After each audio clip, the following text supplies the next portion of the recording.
Hello बच्चों, तो कैसे हैं आप लोग। तो बेटा हमने लास्ट क्लास क्या पढ़ा था, workman compensation reserve, general reserve, investment fluctuation reserve, ये सब कुछ है ना। उसके क्वेश्चंस नहीं किए थे और मैंने कहा था कि दो रिज़र्व जो हैं वो हमारा अभी बचे हैं जिसके बारे में हमें डिटेल में पढ़ना है। डेट इज़ पहला वर्कमैन कॉम्पनसेशन रिजर्व और दूसरा इन्वेस्टमेंट फ्लक्चुएशन रिजर्व। ठीक है, तो आइए शुरू करें। तो बच्चों देखो, हम पहले क्या पढ़ेंगे, treatment of workman compensation reserve. देखो बेटा, एक एग्जांपल है ये। ठीक है, क्वेश्चन में कैसे फ्रेम होकर आएगा ये वर्कमैन कंपनसेशन रिजर्व। क्वेश्चन में आपको बैलेंस शीट गिवन होगी बिफोर एडमिशन, यानी ओल्ड बैलेंस शीट। ये एक्सट्रैक्ट क्या लिखा है, एक्सट्रैक्ट का मतलब होता है कि एक बैलेंस शीट का मैंने छोटा सा पार्ट लिया है। तो ये पूरी बैलेंस शीट नहीं, ये सिर्फ एक छोटा सा टुकड़ा लिया है, इसलिए मैंने उसको नीचे से क्लोज भी नहीं किया है। तो ये एक छोटा सा पार्ट है। ठीक है, तो एक्सट्रैक्ट हम पढ़ रहे हैं बैलेंस शीट का, एक छोटा सा पार्ट पढ़ रहे हैं बैलेंस शीट का, जिसमें लायबिलिटी साइड में जब आप देखोगे तो लायबिलिटी साइड में आपको क्या दिखेगा, वर्कमैन कंपनसेशन रिजर्व। ये क्वेश्चन के अंदर आपको ऐसे ही गिवन होगा बैलेंस शीट में। ठीक है, तो वर्कमैन कंपनसेशन रिजर्व आपने पहले से ही कितना बना रखा है, पार्टनर्स ने, ओल्ड पार्टनर्स ने 10,000 रुपये वर्कमैन कंपनसेशन रिजर्व बना रखा है। अब कुछ एडजस्टमेंट्स आती हैं, क्वेश्चन के नीचे कुछ एडजस्टमेंट्स गिवन होती हैं। तो हमने पहला केस मैं पढ़ रहा हूँ, पहला केस ये है कि if there is no adjustment. Question के अंदर आपने क्वेश्चन में रिजर्व देखा और नीचे एडजस्टमेंट्स पढ़ा, तो एडजस्टमेंट के अंदर कोई वर्कमैन कंपनसेशन को लेके कोई भी एंट्री नहीं थी। अगर कोई भी एडजस्टमेंट नहीं आती वर्कमैन कंपनसेशन रिजर्व से रिलेटेड, तो हम इस वर्कमैन कंपनसेशन रिजर्व को क्या करते हैं, ओल्ड पार्टनर्स में ओल्ड रेशियो में बांट देते हैं, जैसे कि मैंने आपको लास्ट लेक्चर में सिखाया। तो जब आप इसको ओल्ड पार्टनर्स में ओल्ड रेशियो में बांटोगे तो इसकी एंट्री क्या हो जाएगी, लायबिलिटी को हम ख़त्म कर देंगे। तो वर्कमैन कंपनसेशन रिजर्व जो है ये हो जाएगा account debit to old partners capital और current account, current account credit. ठीक है, ओल्ड पार्टनर्स में ओल्ड रेशियो में हमने वर्कमैन कंपनसेशन 10,000 रुपयों को हमने पार्टनर्स में, ओल्ड पार्टनर्स में बांट दिया। अब आपने क्वेश्चन पढ़ा, उसमें आपको workman compensation reserve, next question की बात कर रहा हूँ मैं, क्वेश्चन पढ़ा आपने, उसमें आपको रिजर्व दे रखा है 10,000। फिर आपने नीचे एडजस्टमेंट देखी, तो नीचे एडजस्टमेंट में आपको पता चलता है कि वर्कमैन कंपनसेशन के ऊपर एक एडजस्टमेंट आ गई है और नीचे लिखा है workman compensation claim is determined to ₹8,000। अब ये वर्कमैन कंपनसेशन क्लेम क्या है, ये क्लेम क्या होता है, क्लेम का मतलब होता है अधिकार। अब भैया आपने रिजर्व बनाया था, ठीक है, एक नया पार्टनर आ गया, नया पार्टनर एडमिट हो गया, आपको अपना जो है रीवैल्यूएशन अकाउंट मेंटेन करना है, फर्म को जो है वो चेंज करना है। ठीक है, तो आप क्वेश्चन पढ़ने लगे, क्वेश्चन में नीचे एडजस्टमेंट पड़ा, तो एडजस्टमेंट में आपको लिखा हुआ आ गया कि भैया वर्कमैन कंपनसेशन जो रिजर्व बनाया है उसके ऊपर किसी वर्कमैन ने क्लेम कर दिया है। क्लेम मतलब कि भैया 8,000 रुपये उसके लगे हैं, उसको चोट वगैरह लगी होगी, तो अब उसको कितने रुपए चाहिए, क्लेम के 8,000 रुपये चाहिए। ठीक है, किसको चाहिए, हमारे किसी वर्कमैन को। क्लियर है। ठीक है, तो ये जो 8,000 रुपये का क्लेम आया है ये किसी वर्कमैन को चोट वगैरह लगी है उसका है। अब हमने ये क्लेम देना है, लेकिन देना है, अभी दिया नहीं है, तो इसलिए जब भी आपके पास क्वेश्चन के अंदर वर्कमैन कंपनसेशन क्लेम आएगा तो claim are always payable. Payable का मतलब क्या होता है कि अभी पैसा देना है, दिया नहीं है। और अगर हमने जिसको भी पैसा देना होता है वो हमारे लिए क्या बन जाता है, एक लायबिलिटी। तो भैया वो कह रहा है कि वर्कमैन कंपनसेशन क्लेम है आपके ऊपर कितने रुपए का, 8,000 रुपये का। हमने कहा ठीक है भाई, ठीक है, 8,000 रुपये हम क्लेम पे कर लेंगे बाद में, अभी नहीं। तो अब 10,000 रुपये तो रिजर्व है, जिसमें से क्लेम कितना देना है आपने, 8,000 रुपये, है ना। बच कितने गए रिजर्व के, अभी भी कितने रुपए बचे हुए हैं, 2,000 रुपये आपके बचे हुए हैं। तो जो 2,000 रुपये बचे हुए हैं उसका क्या करेंगे भाई वो ओल्ड पार्टनर्स का रिजर्व है, तो वो ओल्ड पार्टनर्स में बट जाएगा, जैसे कि ये ऊपर बांटा है। ऊपर तो पूरा 10,000 बांटा है क्योंकि कोई क्लेम नहीं था। अब नीचे 10 में से 8,000 पे तो क्लेम आ गया कि वर्कमैन को देने हैं पैसे, तो बचा कितना, 2,000। वो 2,000 कौन बांटेंगे आपस में, पार्टनर्स। तो उसकी जर्नल देखो, जर्नल ज़्यादा इंपॉर्टेंट है भैया। कोई भी केस आए ये याद रखना, वर्कमैन एडमिशन के अंदर वर्कमैन कंपनसेशन रिजर्व ये तो ख़त्म होगा ही होगा, चाहे एडजस्टमेंट ना हो, चाहे एडजस्टमेंट हो, चाहे कुछ भी हो, ये वर्कमैन कंपनसेशन रिजर्व जो है ये तो हम ख़त्म करेंगे ही करेंगे। तो workman compensation reserve account debit कितने का रिजर्व है? 10,000 रुपये टू कितने रुपए का क्लेम आया है? 8,000। क्लेम क्या होते हैं हमारे लिए? एक लायबिलिटी। तो इसको हम कहाँ डाल देंगे? क्रेडिट करेंगे हम किस नाम से? Workman compensation claim. Workman compensation claim 8,000 रुपये। अब कुछ बच्चे, सर आपने वर्कमैन कंपनसेशन क्लेम को आपने क्रेडिट क्यों किया? बेटा क्योंकि ये हमारे लिए एक फ्यूचर लायबिलिटी है।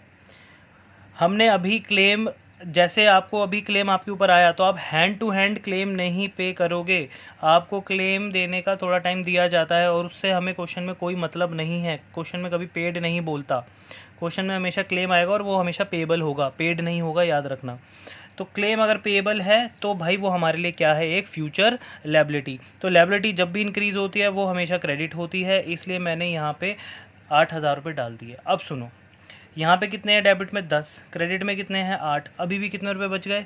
2,000 रुपये बचे हुए हैं। तो वो जो 2,000 रुपये इस रिजर्व के बचे हुए हैं वो किसके हैं? वो है टू ओल्ड पार्टनर्स कैपिटल और करंट अकाउंट। ठीक है, जो 2,000 रुपये बचे हैं भैया वो ओल्ड पार्टनर्स का अपना रिजर्व है, वो इसको आपस में ओल्ड रेशियो में बांट लेंगे।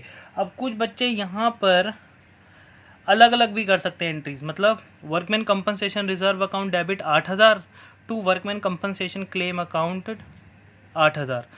ठीक है, 8,000 की एंट्री हो गई और फिर बचे कितने? 2,000 रुपये। तो उसको अलग से आप नेक्स्ट एंट्री में भी बांट सकते हो। नेक्स्ट एंट्री में क्या करोगे आप? Workman compensation reserve account debit 2,000 to old partners capital account या करंट अकाउंट डेबिट 2,000, जैसे ऊपर किया है। मैंने कंबाइन कर दिया, आप अलग अलग भी कर सकते हो। ठीक है, अब आप सबको ये चीज़ पता है कि हम पार्टनर्स कैपिटल अकाउंट अगर बनाएंगे इसके बाद तो पार्टनर्स कैपिटल अकाउंट में कितने रुपए जाएंगे? सिर्फ 2,000 रुपये। जो आप पार्टनर्स कैपिटल अकाउंट बनाओगे, जैसे कि यहाँ पे अगर मैं आपको एक एग्जांपल दूँ, देखो यहाँ पे एग्जांपल, तो अगर ये कैपिटल अकाउंट है, ठीक है, ये ओल्ड पार्टनर्स का लिया है मैंने बस अभी। ठीक है, ये हमारा क्या है? एक एग्जांपल ले रहा हूँ मैं, ये कैपिटल अकाउंट है। तो ये कैपिटल अकाउंट में ओल्ड पार्टनर्स हैं, है ना, यहाँ 2,000 है। तो यहाँ पे आप लिखोगे by workman compensation reserve. Partners capital account credit हो रहा है, रीज़न क्या है? Workman compensation reserve. तो कितने रुपए से क्रेडिट हो रहा है? 2,000। मान लो ओल्ड रेशियो था 1:1, तो 1:1 के हिसाब से ओल्ड पार्टनर्स में कितना कितना बटेगा? 1,000 रुपये इसको मिलेगा, 1,000 रुपये इसको मिलेगा। तो इस हिसाब से हम क्या बांटते हैं? वर्कमैन कंपनसेशन रिजर्व 8,000 रुपये। कुछ बच्चे यहाँ पे गलती करते हैं, वो 10,000 रुपये बांटते हैं। भाई 10,000 रुपये नहीं बटते, जितना बचा होगा रिजर्व उतना ही ओल्ड पार्टनर्स आपस में बांटेंगे। जितना क्लेम में चला गया, क्लेम तो लायबिलिटी होता है। जब मैं आपको बैलेंस शीट सिखाऊंगा नई वाली, तो नई वाली बैलेंस शीट के अंदर ये वर्कमैन कंपनसेशन क्लेम एक लायबिलिटी है, ये वहाँ चला जाएगा। ठीक है, तो इस तरीके से आपने बांट दिया। तो यहाँ पे हमने जो ओल्ड रेशियो लिया है एक एग्जांपल के लिए, वो हमने लिया है 1:1। ठीक है बेटा, चलिए अब नेक्स्ट पढ़ते हैं।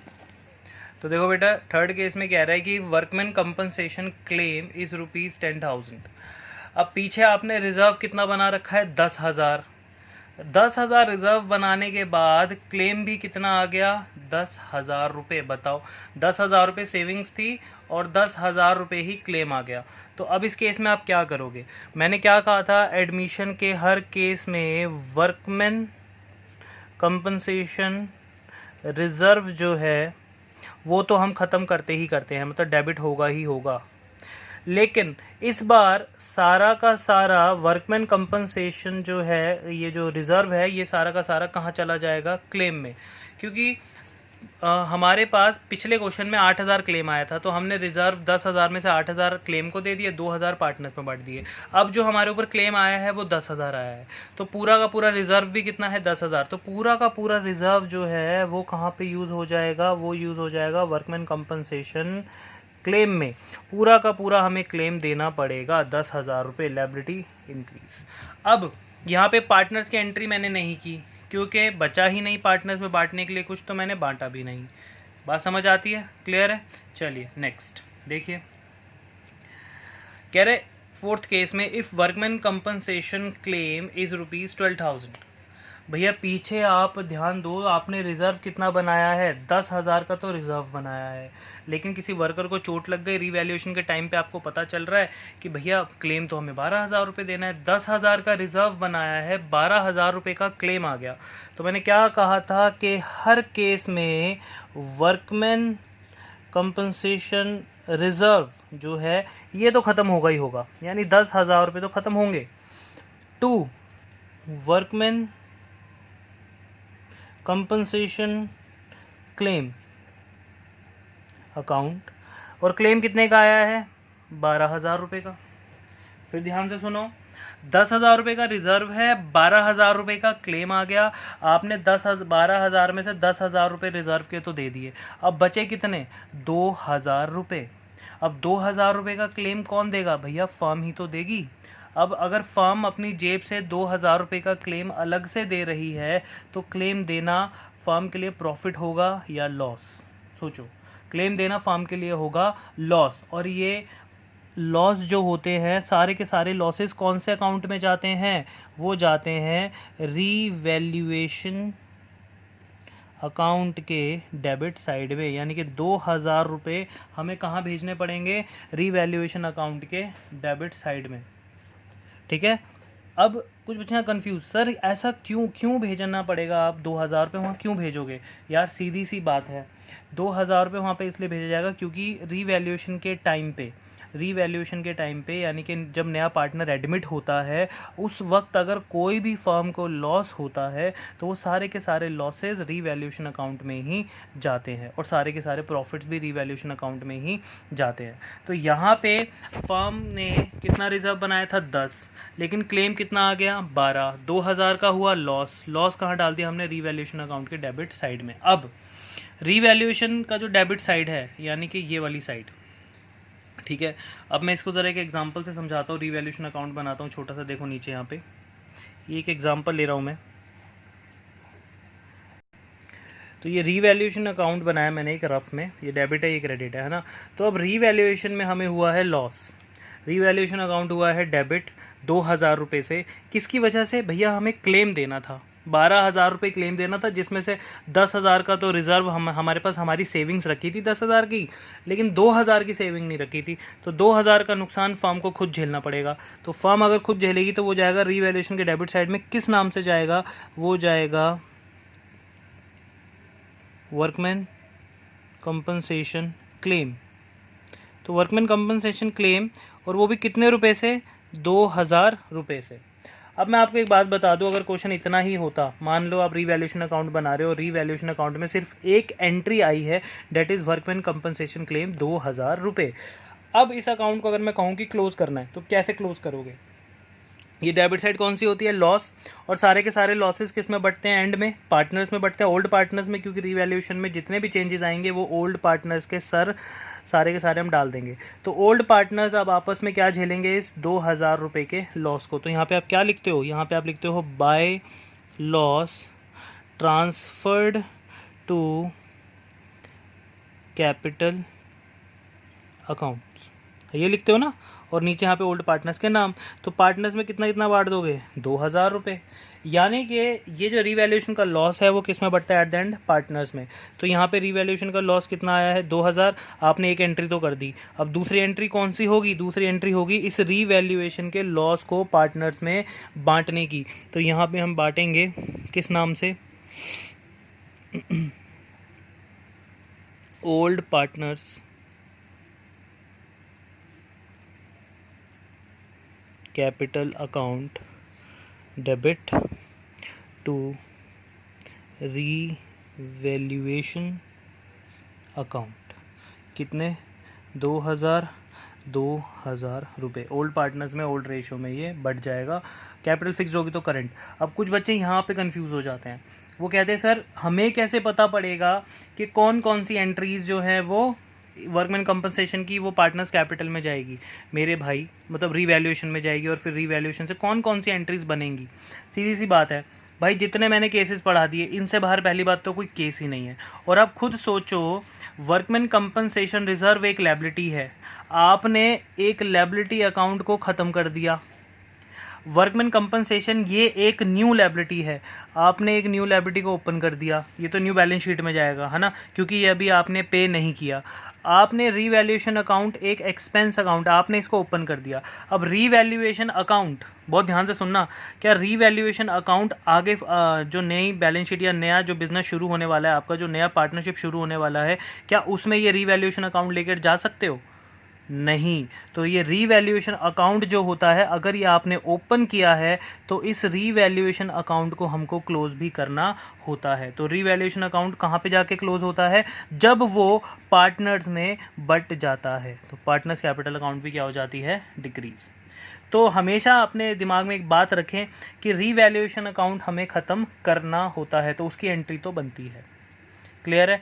तो ये था हमारा किसका, वर्कमैन कॉम्पनसेशन का ये सारे के सारे केसेस। इससे बाहर कोई केस नहीं है वर्कमैन कॉम्पनसेशन का। तो जो भी आगे आप क्वेश्चन पढ़ोगे बस यही 4 केसेस बार बार रिपीट होते रहेंगे। ठीक है, अगर इसमें कोई डाउट है तो आप मुझसे व्हाट्सएप के थ्रू पूछ सकते हैं। ठीक है बेटा, चलिए अब अपना पढ़ते हैं नेक्स्ट। बेटा नेक्स्ट है हमारा treatment of investment fluctuating reserve, investment fluctuation reserve. तो इन्वेस्टमेंट फ्लक्चुएशन रिजर्व का जो ट्रीटमेंट है सेम आपको ऐसे क्वेश्चन होगा, बैलेंस शीट का एक एक्सट्रैक्ट दिया हुआ होगा। ठीक है, मतलब बैलेंस शीट दी हुई होगी, मैं यहाँ पे एक्सट्रैक्ट की तरह पढ़ा रहा हूँ, मतलब एक छोटा सा पार्ट लेकर। तो बैलेंस शीट गिवन होगी क्वेश्चन के अंदर, क्वेश्चन में आप लायबिलिटी साइड देखोगे और लायबिलिटीज़ में आप चेक करोगे क्या, investment fluctuating reserve. Investment fluctuating reserve आपने ऑलरेडी कितना बना रखा है, क्वेश्चन में कितना गिवन है, 10,000 रुपये। इन्वेस्टमेंट फ्लक्चुएशन रिजर्व जो होता है वो किसके लिए बनाया जाता है? वो बनाया जाता है इन्वेस्टमेंट को बचाने के लिए। इन्वेस्टमेंट की अगर मार्केट वैल्यू डाउन हो जाती है तो जितनी डाउन जाती है हम उसमें रिजर्व में से निकाल लेते हैं। क्लियर है? तो अब देखते हैं, जब हम क्वेश्चन पढ़ेंगे तो फिर हम उसका नीचे एडजस्टमेंट देखेंगे। एडजस्टमेंट में लिखा होगा if there is no adjustment, मतलब आपने क्वेश्चन पढ़ा, आपको क्वेश्चन में सिर्फ यही दिखा इन्वेस्टमेंट फ्लक्चुएटिंग रिजर्व, उसके अलावा क्वेश्चन में नीचे जो एडजस्टमेंट है इसके बारे में कुछ भी नहीं कहा गया। तो सीधी सी बात है, अगर कोई भी एडजस्टमेंट नहीं है तो ये जो होता है ये ओल्ड पार्टनर्स ने अपने पैसों से जोड़ा होता है रिज़र्व। तो जब नया पार्टनर एडमिट होता है तो वो इस रिज़र्व को बिज़नेस में नहीं रहने देते, इस रिज़र्व को बिज़नेस से मतलब आपस में बांट लेते हैं, क्योंकि ये ओल्ड पार्टनर्स का ही प्रॉफिट है। क्लियर है? ये ओल्ड पार्टनर्स का पैसा है तो ये ओल्ड पार्टनर्स आपस में बांट लेते हैं। तो उसकी एंट्री मैंने आपको क्या सिखाई है? उसकी एंट्री मैंने सिखाई है आपको इन्वेस्टमेंट फ्लक्चुएशन या fluctuating reserve, investment fluctuating reserve account debit, आपको शॉर्ट फॉर्म्स यूज़ नहीं करने हैं, debit to old partners capital और करंट अकाउंट। ठीक है ना? ओल्ड पार्टनर्स में ओल्ड रेशियो में इसको आप बांट देंगे तो 10,000 रुपये, 10,000 रुपये। उसके बाद केस 2 देखिए, क्वेश्चन सेम वही है, 10,000 रुपये का ही आया, लेकिन जब आप नीचे एडजस्टमेंट पढ़ रहे हैं तो वहाँ पे आपको दिखा कि लिखा हुआ है साफ साफ market value of investment is ₹45,000। यार ये तो कमाल हो गया, इन्वेस्टमेंट कितने की थी? 50, लेकिन मार्केट वैल्यू कितनी हो गई? 45। कितने का नुकसान है? 5,000 रुपये का। और एक चीज़, ये जो मार्केट वैल्यू होती है कभी कभार नीचे एडजस्टमेंट में नहीं दे रखी होती, कभी कभार हमें क्वेश्चन में यहाँ पे लिख देता है मार्केट वैल्यू।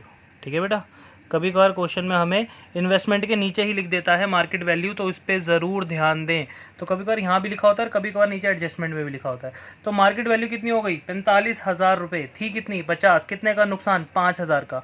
अब भैया वो कह रहे हैं 5,000 की एसेट की वैल्यू आपकी कम हो गई, 5,000 रुपये से आपकी जो एसेट की वैल्यू है वो कम हो चुकी है। इन्वेस्टमेंट आपकी एसेट है, तो एसेट जब भी कम होती है वो क्रेडिट होती है। तो इन्वेस्टमेंट की वैल्यू 5,000 रुपये से डाउन है, कह रहा है इस 5,000 का नुकसान को आप कैसे कवर करोगे? उसने कहा भाई रिजर्व बना रखा है, इसको निकाल लेंगे, है ना? तो एंट्री देखो, एडमिशन के केस में एडमिशन के केस में जैसे आप वर्कमैन कंपनसेशन को ख़त्म करते हो, वर्कमैन कंपनसेशन रिजर्व को हर केस में हम डेबिट करते हैं ना, मतलब ख़त्म करना ही करना है, वैसे ही सेम आपको इन्वेस्टमेंट फ्लक्चुएशन रिजर्व को भी हर केस में ख़त्म करना ही करना है। तो यहाँ पे आप क्या लिखोगे, इन्वेस्टमेंट फ्लक्चुएशन रिजर्व, IFR लिख रहा हूँ मैं, आप नहीं लिखेंगे, investment fluctuation reserve account debit to, कितने से कम हुई आपकी इन्वेस्टमेंट की वैल्यू, 10,000 का आपका रिजर्व है, 10,000 आप पूरे ख़त्म कर रहे हो, कहाँ कहाँ पे यूज़ कर रहे हो आपको वो बताना है। कह रहे भैया पहले वाले केस में तो ये 10,000 रुपये हमने पूरे ओल्ड पार्टनर्स को दे दिए, कह रहे अब दूसरे वाले केस में 10,000 रुपये पहले तो हम देंगे किसको, जो हमारी एसेट की वैल्यू कम हो रही है। इन्वेस्टमेंट कितने से कम हुई, 5,000 रुपये से हमारी एसेट डाउन जा रही है। कैसे पता पड़ा, 45 और ये 50 को समझ कर, ठीक है।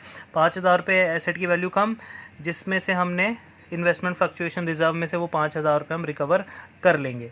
और 2 बचा हुआ 5,000 का क्या करेंगे, वो जाएगा to old partners capital account या फिर करंट अकाउंट में। तो बचा हुआ 5,000 पार्टनर्स में हम बांट देंगे, क्योंकि ओल्ड पार्टनर्स का पैसा है तो ओल्ड पार्टनर्स में ही बटना चाहिए। क्लियर है ये वाला केस। अब यहाँ पे कोई भी कंफ्यूज नहीं होगा, यहाँ पे एक्स्ट्रा दिमाग नहीं लगाना, कुछ भी एक्स्ट्रा दिमाग, कुछ भी एक्स्ट्रा मतलब ये ऐसा क्यों वैसा क्यों, बेटा सीधी सी बात है। अब कुछ बच्चे कहेंगे सर यहाँ पे जो कन्फ्यूजन है उनका, सर यहाँ पर आपने कहा कि 10,000 रुपये हम, जो 5,000 रुपये का जो नुकसान हुआ है वो हम इसमें से निकाल लेंगे रिजर्व में से, है ना, तो आपने यहाँ पे इन्वेस्टमेंट को कम क्यों कर दिया। बेटा मेरी बात ध्यान से सुनना, आप अपने लॉस को रिकवर कर लोगे अपनी सेविंग्स में से, ठीक है। आपने वो 5,000 जो आपकी एसेट की वैल्यू कम हुई, इन्वेस्टमेंट जो 5,000 रुपये का आपको बिजनेस को झटका लगा, आपने उस रिज़र्व, उस मतलब शॉक को, उस लॉस को आपने किस में से निकाल लिया, अपनी सेविंग्स में से, है ना। बट अगर आपने अपनी सेविंग्स में से इन्वेस्टमेंट के लॉस को निकाल भी लिया, तो क्या मार्केट में आपकी एसेट की वैल्यू 50,000 है। तो बताओ मुझे, क्या इन्वेस्टमेंट आपके लॉस को, अगर आपने इस रिज़र्व में से इस लॉस को निकाल लिया 5,000 रुपये वाले को, तो क्या अभी भी क्या मार्केट में आपकी वैल्यू 45 रहेगी या 50 हो जाएगी। मार्केट में तो वो 45 ही रहेगी ना। वो तो आपने अपने सेटिस्फेक्शन के लिए, अपना नुकसान बचाने के लिए आपने अपनी सेविंग्स में से जो 10,000 आपने सेव किया था उसमें से 5,000 रुपये बिजनेस को दे दिया।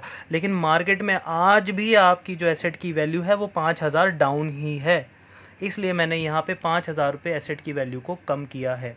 भले मैं रिज़र्व में से क्यों ना निकाल लूँ 5,000 रुपये, लेकिन मैं इस इन्वेस्टमेंट की वैल्यू को दोबारा से 50,000 नहीं कर सकता जब तक मार्केट खुद ना करते। समझ आती है बात। तो इसलिए मैंने यहाँ पे इन्वेस्टमेंट को क्या किया है, क्रेडिट, एसेट की वैल्यू को किया है कम। आप ये एंट्री अलग अलग भी कर सकते हो। Investment fluctuation reserve account debit 5,000 to investment 5,000, बचा हुआ 5,000 बांट दो ओल्ड पार्टनर्स में, तो उसकी एंट्री क्या होगी, investment fluctuation reserve account debit 5,000 to old partners 5,000, old ratio में बांट दो। क्लियर है। नेक्स्ट देखो, कह रहे if market value of investment is ₹40,000। बताओ, रिजर्व आपने बनाया था 10,000 का, लेकिन इन्वेस्टमेंट की जो मार्केट वैल्यू है वो हो गई 40,000 रुपये। कितने का नुकसान है, पूरे के पूरे 10,000 का नुकसान है। 50 की थी, 40 की होगी, 10,000 का नुकसान है। रिजर्व कितना है, 10,000। तो भैया हमारा पूरा IFR यानी इन्वेस्टमेंट फ्लक्चुएशन रिजर्व अकाउंट जो है ये तो हम ख़त्म करेंगे ही करेंगे एडमिशन में। क्लियर है ना। तो 10,000 रुपये हम ख़त्म करने जा रहे हैं, लेकिन ये पूरा का पूरा 10,000 कहाँ यूज़ हो रहा है, ये यूज़ हो रहा है हमारी इन्वेस्टमेंट के लॉस पर। तो इन्वेस्टमेंट कितने से कम हुई है हमारी, 10,000। एसेट की वैल्यू डाउन, और उस लॉस को रिकवर कहाँ से किया हमने, रिजर्व से। क्लियर है। पार्टनर्स में कुछ बचा ही नहीं तो बटेगा भी नहीं। क्लियर है। नेक्स्ट कह रहे if market value of investment is 38,000 rupees. बताओ यार, आपके पास इन्वेस्टमेंट थी 50 की और मार्केट में उसको इतना नुकसान हुआ, वो हो गई 38 की, 12,000 रुपये का नुकसान है। अब नुकसान तो रिजर्व में से पूरा करना पड़ेगा। तो investment fluctuation reserve account debit, IFR account debit, IFR नहीं लिखना, पूरा लिखना है इन्वेस्टमेंट फ्लक्चुएशन रिजर्व। तो IFR अकाउंट डेबिट कितना, 10,000 टू इन्वेस्टमेंट अकाउंट। एसेट कितने से कम हो रही है, एसेट कम हो रही है 12,000 से। भैया एसेट कम हो रही है 12,000 से, रिकवरी सिर्फ 10,000 की है, बाकी का 2,000 का लॉस। बच्चे चीख के बोले सर लॉस है तो डाल दो रीवैल्यूएशन अकाउंट में, फर्म अपने आप झेलेगी उसको। तो 2000 रुपये एसेट की वैल्यू कम होती है तो वैसे भी रीवैल्यूएशन के डेबिट में जाता है। तो एसेट की वैल्यू 12,000 रुपये से कम हो रही थी, जिसमें से 10,000 रुपये तो हमने किस में से निकाल लिए, रिजर्व में से। बचे हुए जो 2,000 थे वो हमने कहाँ डाल दिए, रीवैल्यूएशन अकाउंट के डेबिट साइड में, क्योंकि एसेट की वैल्यू 2,000 से और कम हो गई। क्लियर है? तो सारे के सारे लॉसेस कहाँ जाते हैं, रीवैल्यूएशन के डेबिट में। तो अब पार्टनर्स में बंटने के लिए रिजर्व तो बचा नहीं, लेकिन यहाँ देखो, अगर मैं रफ में आइडिया दूँ दोबारा से आपको, एक रफली रीवैल्यूएशन अकाउंट बनाऊं और यहाँ पे ये जो रीवैल्यूएशन डेबिट हुआ है किसकी वजह से हुआ है, इन्वेस्टमेंट। तो यहाँ पे आप क्या लिखते हो, टू इन्वेस्टमेंट, कितने रुपए का नुकसान, 2,000। क्वेश्चन इतना ही है। तो इसको एंड कैसे करेंगे, इसको एंड करेंगे हम, ये जो लॉस है इसको बांट देंगे by loss transferred to old partners capital account या फिर करंट अकाउंट। अगर कैपिटल फिक्स्ड है तो कितने का नुकसान बांट दोगे पार्टनर्स में, 2,000 रुपये का, है ना। तो ये जो रिवैल्यूएशन है, मैंने बताया अभी कि अगर आपने रिवैल्यूएशन अकाउंट को ओपन किया तो इसे क्लोज भी करना पड़ता है। तो इसे क्लोज करने के लिए आपने ओल्ड पार्टनर्स में इस लॉस को बांट दिया, तो जिसकी वजह से पार्टनर्स की जो कैपिटल है वो कम हो गई।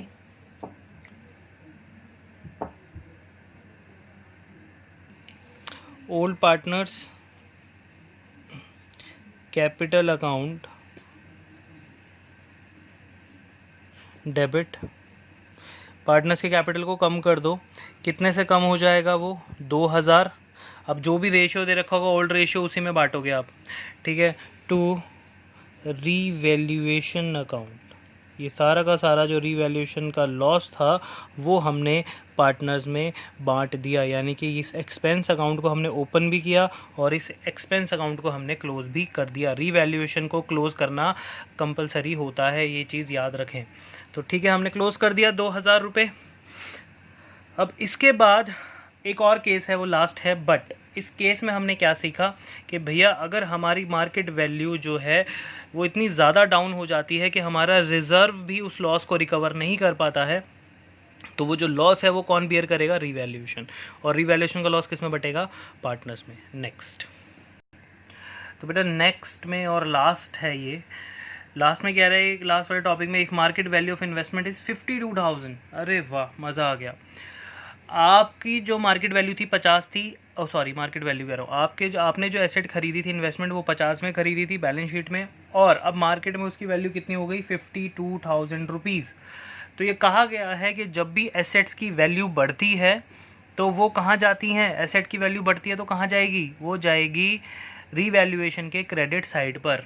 तो यहाँ पर 2,000 रुपये का हमें गेन हो रहा है तो हम उसको भेजेंगे रीवैल्यूएशन के क्रेडिट साइड पे। तो मैं एक रफली आइडिया देता हूँ आपको, अगर ये रीवैल्यूएशन अकाउंट है तो आप यहाँ पे एसेट की वैल्यू को बढ़ाते हो, किस नाम से, जिस नाम से एसेट है, इन्वेस्टमेंट 2,000 रुपये। अब मैं कहूँ कि इस अकाउंट को क्लोज करना है तो फिर आप कैसे क्लोज करते हो, क्रेडिट साइड हमारी इनकम साइड है, इनकम यानी गेन, गेन किस में बांट देते हो आप, ओल्ड पार्टनर्स में, ओल्ड रेशियो में। तो आप यहाँ पे क्या लिखते हो, to gain transferred to old partners capital account, या फिर कैपिटल फिक्स्ड है तो करंट अकाउंट। तो कैपिटल अकाउंट आपने कितना गेन बांट दिया, 2,000 रुपये रेशियो के अकॉर्डिंग। ये आपने रिवैल्यूएशन में सीखा है। अब इसी की जर्नल एंट्री करनी है, सिंपल।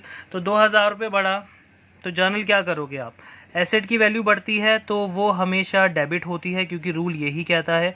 तो इन्वेस्टमेंट अकाउंट डेबिट, 2,000 रुपये से हमारी एसेट बढ़ गई, और एसेट बढ़ने पे हमें होता है प्रॉफिट, क्योंकि एसेट की वैल्यू बढ़ी है किस टाइम पे, जब नया पार्टनर एडमिट हुआ है। तो नया पार्टनर एडमिट होगा, एसेट की वैल्यू बढ़ेगी, तो वो कौन से अकाउंट में जाएगी, रीवैल्यूएशन अकाउंट में, क्योंकि वो हमारे लिए एक इनकम है। और इनकम जब भी बढ़ती है तो रूल ये कहता है कि भैया उसको कर दो क्रेडिट। तो आपने रीवैल्यूएशन अकाउंट को कर दिया क्रेडिट, इनकम बढ़ा दी। क्लियर है? अब एक चीज़ आप भूलना मत, कुछ बच्चे इस क्वेश्चन को जल्दबाजी में करें, एक चीज़ भूल जाते हैं कि भैया जब उन्होंने बैलेंस शीट को देखा तो बैलेंस शीट के अंदर रिज़र्व तो अभी बाकी था, पहली चीज़ रिज़र्व बाकी था, रिज़र्व को आपने हाथ लगाया नहीं। लेकिन अगर आपने इन्वेस्टमेंट फ्लक्चुएशन रिज़र्व को कुछ नहीं कहा तो वो किस में बढ़ जाएगा, ऑब्वियसली ओल्ड पार्टनर्स में, ओल्ड रेशियो में। क्लियर है? लेकिन यहाँ पर आपने कौन सी एंट्री की है, इन्वेस्टमेंट को बढ़ाने की। फिर उसके बाद रीवैल्यूएशन का क्या हुआ है, गेन। तो ये जो रीवैल्यूएशन का गेन होता है वो किस में बढ़ता है, at the end old partners में। तो इसके बाद ये एंट्री कर लो, पहली एंट्री। दूसरी एंट्री रीवैल्यूएशन को का जो गेन है रीवैल्यूएशन का वो ट्रांसफ़र करने की। तो revaluation account debit to old partners capital और करेंट अकाउंट। तो कितना है गेन, 2000। और लास्ट एंट्री, जब भी आपका वो रिज़र्व यूज़ नहीं होगा किसी लॉस में, इन्वेस्टमेंट फ्लक्चुएशन रिज़र्व, तो वो ओल्ड रिज़र्व है, ओल्ड पार्टनर के पैसे का है, तो वो ओल्ड पार्टनर्स में आपको बांटना ही पड़ेगा। तो investment fluctuation reserve account debit to old partners capital account. कितने रुपए बांटे आपने, सॉरी कितना था, 10,000 रुपीज़। तो ये थी हमारी 3 एंट्रीज़, ठीक है। और ये था हमारे 5 केसेस इन्वेस्टमेंट फ्लक्चुएशन रिज़र्व में, ठीक है। तो ये आपने एंट्रीज पढ़ ली हैं। अब 5 के 5 केसेस हो गए आपके इन्वेस्टमेंट फ्लक्चुएशन रिज़र्व के। 1 मिनट, ठीक है। अब आपके पास वर्कमैन कॉम्पनसेशन रिज़र्व और इन्वेस्टमेंट फ्लक्चुएशन रिज़र्व, इससे ज़्यादा केसेस नहीं है, बस इतने ही केसेस हैं, 4 उसके हैं 5 इसके हैं, इससे बाहर कोई केस नहीं आएगा। और सुनो, एडमिशन और रिटायरमेंट, जो इसके बाद वाला चैप्टर थोड़े दिनों में शुरू होने वाला है, जो बिल्कुल सेम है। सिर्फ एक पॉइंट, सिर्फ लास्ट का एक पॉइंट चेंज होगा, बाकी पूरे के पूरे चैप्टर के कॉन्सेप्ट्स बिल्कुल सेम है, कोई चेंजेस नहीं आएंगे। 1% चेंज आएगा, उसमें कोई दिक्कत नहीं। इसलिए एडमिशन इतना ज़्यादा इंपॉर्टेंट है कि एडमिशन पढ़ोगे तो समझ लो साथ ही साथ रिटायरमेंट भी पढ़ रहे हो और डेथ भी पढ़ रहे हो। तो सोचो, ये चैप्टर आगे आने वाले 2 चैप्टरों से बिल्कुल मिलता है।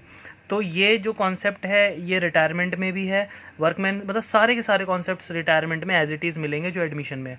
तो इसलिए बहुत अच्छे से पढ़ना, ठीक है, ताकि रिटायरमेंट में कोई दिक्कत ना आए, ठीक है बेटा। तो आज की क्लास को यहीं एंड करते हैं। Till then bye bye, take care guys.